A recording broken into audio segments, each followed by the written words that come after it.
Leading up to this past school year, I didn't really think about life that much. I woke up, I showered, I got dressed, I went to school, I went to soccer practice. Occasionally I would do my homework, but usually I just went to bed. Some of my best friends to this day I met at a small school in Arvada. And while sometimes we would pull an all-nighter playing Call of Duty, we never really did much else.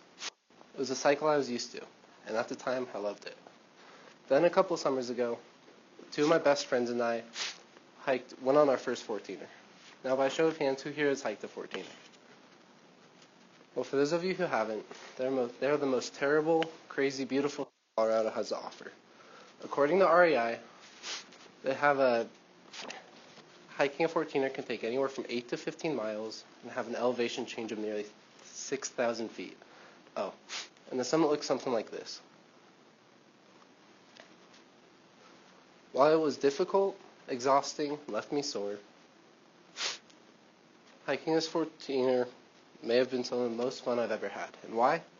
Because in order to conquer this mountain, I had to get out of my comfort zone and take risks.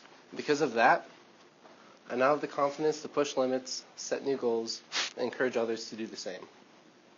By the end of this talk, my goal is to define in detail what exactly the comfort zone is, as well as the positives and negatives of being inside the comfort zone, what it means to break out of your comfort zone, and why it is so important to do so, but I'll also explain why it's important to come back every once in a while. I'll also be talking about the zone of proximal development, and why you shouldn't go too crazy while trying to live a productive life.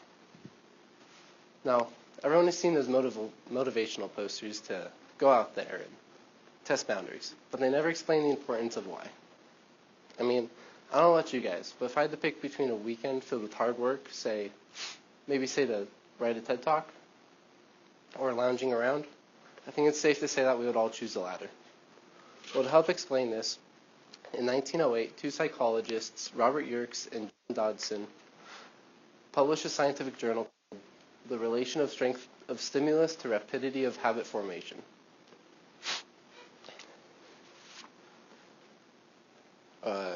These scientists found that stimulation improved performance, but only up to a certain point. And if we push past that point of optimal performance, then our productivity would start to fade. That's described on what teachers and scientists know as the zone of proximal development. Here we see the comfort zone. We feel safe, but can't improve. And because of that, that's where we want to spend most of our time. However, if we push past this boundary, become uncomfortable without entering the panic zone, then we can achieve anything. And not only that, but then next time, you'll be more willing to push yourself, and you'll be able to move on to bigger and better things. The next question is how.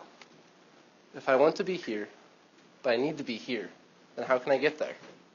Well, without knowing what any of this is, this past year I knew that I needed to expand my horizons. So what did I do? I got a job working as a lifeguard at Waterworld. There I was able to meet new people and create new bonds. I also picked up a couple new hobbies, such as backpacking and fly fishing. While I can't say I'm very good at either, I can say that I've had a blast trying. Also, another thing I tried this winter was rock climbing. For those of you who don't know me very well, I'm afraid of heights, so it took me several tries to get up the wall without becoming frightened and refusing to come down like a cat stuck up in a tree. Again, I'm no pro now, but I'm not afraid of the things I was before, and now I can do things I didn't know were possible for me. Going out and doing new stuff might seem a little bit scary, but in reality, we have all expanded our comfort zone and probably do it in different ways every day. To prove this, I took a poll with a simple question. Have you ever felt uncomfortable when trying something new? Out of all the people who took my poll, 100% of them said they have. This is because, believe it or not, everyone has pushed outside of their comfort zone, and because of that, everyone has grown. If someone were to never expand their comfort zone or put themselves in uncomfortable situations, they probably would have never gone to school, never made a friend for life, and frankly, never really lived. I was watching a TED Talk on how to measure your comfort zone, and the guy presenting, Marcus Taylor, described the comfort zone as a set of mental boundaries that prevent you from doing stuff that prevent you from doing certain things in life, which makes sense. In his talk, Marcus explained that he set up an algorithm that could calculate how big your individual comfort zone is. I took this test.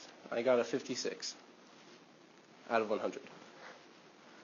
Now, this seems really small, but at the same time, a lot of the questions weren't applicable to me yet. Being a 17 living in Colorado, I couldn't really hike a volcano or start a business in a foreign country. As you can see, there are a lot of upsides to getting out of your comfort zone. What about the downsides? Well, for starters, the more you put yourself out there, the more of a chance you have at failing or getting hurt. Also, if you spend too much time experiencing new and exciting things, eventually they become boring, which means you either have to take a step back and chill out, or go higher, faster, and more intense to get the same feeling. The idea that something new or interesting soon becomes boring or average is known as hedonic adaptation, and all humans struggle with it. A prime example of this is a man named Dean Potter. Dean was a rock climber who began climbing in Yosemite National Park in 1993 to start climbing the most difficult routes in the world. At first, he used equipment, but he soon got bored of that and began free soloing, or climbing without ropes. After a decade or two, however, even this wasn't enough to satisfy his adrenaline rush. So he invented a new extreme sport, highline walking. A sport where you walk on a tightrope and, well, I'll let you figure it out. In case you thought he was done here, he wasn't, because he also began wingsuiting off the top of cliffs in Yosemite Park, and even popped up on National Geographic headlines for wingsuiting with his dog. While Dean was a living icon about how to live by facing your fears and getting out of your comfort zone, his story came to an end in 2015 when he died in a fatal wingsuiting accident. So when being brave, it's good to have a balance. In life, at least in my experience, we're almost drawn to being in a comfortable state, where we don't have to put any effort forth. While this isn't bad, there's a lot more we can do if we push ourselves just a little bit every day. So try something new. Be bold. Be creative. But most importantly, have fun and don't let life get you down. Being pushed out of your comfort zone works when you're happy, but sometimes you can get forced out in a negative way. The good news is, an experience is an experience. And either way, you learn from them. And the more you learn, the better prepared you will be for the future. Then at the end of the day, be lazy, but just make sure you lived a little. Thank you.